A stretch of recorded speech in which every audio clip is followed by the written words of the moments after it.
একটা গ্রহণযোগ্য নির্বাচনের মাধ্যমে একটা নির্বাচিত সরকার অত্যন্ত জরুরি। সব রাজনৈতিক দলই হচ্ছে জনগণের কল্যাণ কিভাবে হবে সেটা ধারণ করে এই রাজনীতিটা করে। আমাদের সাথে শেখ রবিউল আলম আছেন, তিনি সদস্য জাতীয় নির্বাহী কমিটি বিএনপির। অনেক ধন্যবাদ আমাদের সাথে যুক্ত থাকার জন্য।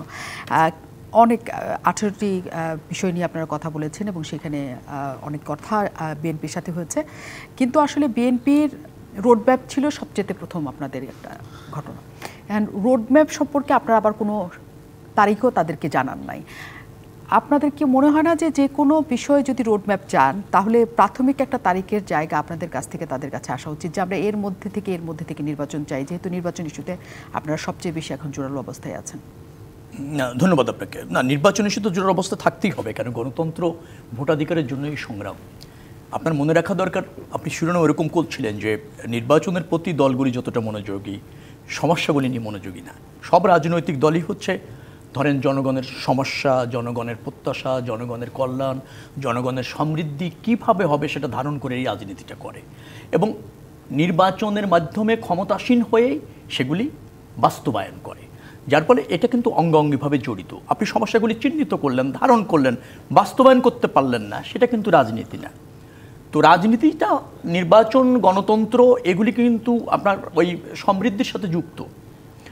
যে সমস্ত দেশে গণতন্ত্র আছে তারা কিন্তু সমৃদ্ধ হয়েছে, উন্নত হয়েছে, পাশাপাশি আরেকটা জিনিস হয়েছে, সেখানে রাষ্ট্র এবং জনগণও সমৃদ্ধ হয়েছে। শুধু সমৃদ্ধ হয় নাই, সেখানে জনগণ শক্তিশালী হয়েছে, ক্ষমতাবান হয়েছে।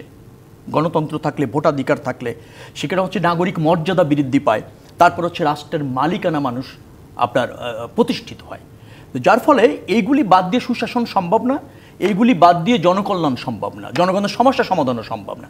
সেই জন্য আমরা বলেছি যে একটা গ্রহণযোগ্য নির্বাচনের মাধ্যমে একটা নির্বাচিত সরকার অত্যন্ত জরুরি।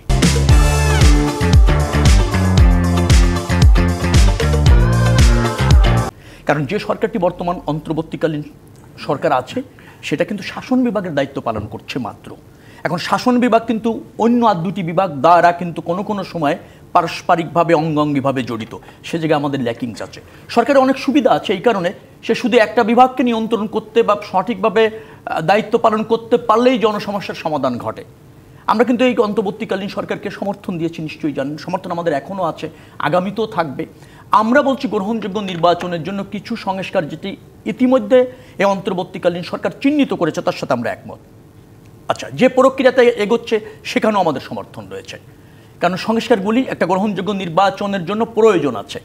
কিন্তু সব সংস্কার, সব প্রত্যাশা যদি অন্তর্বর্তীকালীন সরকার করতে গিয়ে নির্বাচনটাকে যদি ধরেন অজুহাত হিসাবে অনেক দূরে চলে যায়, তাহলে জনগণের যে নির্বাচিত সরকার সেটা আসতে যত প্রলং হবে সমস্যা তত বাড়বে, অসন্তোষ বাড়বে, ক্ষোভ বাড়বে, এবং ধরেন রাজনীতি আবার ঝুঁকিতে পড়বে, এবং জনগণ তার আপনার পছন্দের রাজনৈতিক দলকে নির্বাচনের মাধ্যমে ক্ষমতায় এনে নিজে সুশাসনের যে অধীনস্থ হবে সেই সুযোগ থেকে বঞ্চিত হবে। যার ফলে আমরা বলছি যে তুমি যে সংস্কারগুলি চিহ্নিত করেছো আমাদের একমত, যে প্রক্রিয়ায় এগোচ্ছ একমত, কিন্তু তোমার কালেক্ষেপণ বলবো না আমি, স্রোত গতি, এটা 2 মাসে যদি আপনি অগ্রগতির দিকে যান, আমার মনে হয় খুব উল্লেখযোগ্য কিছু বলতে পারবেন না।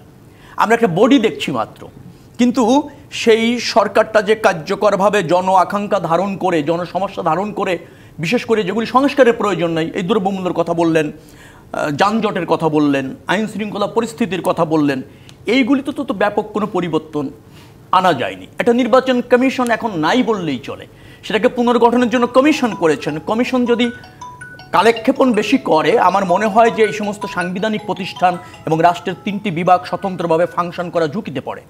যার জন্য আমরা বলতে চাচ্ছি ন্যূনতম প্রয়োজনীয় সময় তুমি এটা করো। যে সমস্যাগুলি ইতিমধ্যে চিহ্নিত করেছেন, যে সংস্কারগুলি করতে চাচ্ছেন সরকার, আমার কাছে যেটা মনে হয়েছে এটা 6 থেকে 9 মাসের মধ্যে সম্পন্ন করে 1 বছরের মধ্যে একটা গ্রহণযোগ্য নির্বাচন করা সম্ভব। আমরা আশা করি সরকার সেই জায়গায় মনোযোগী হবে।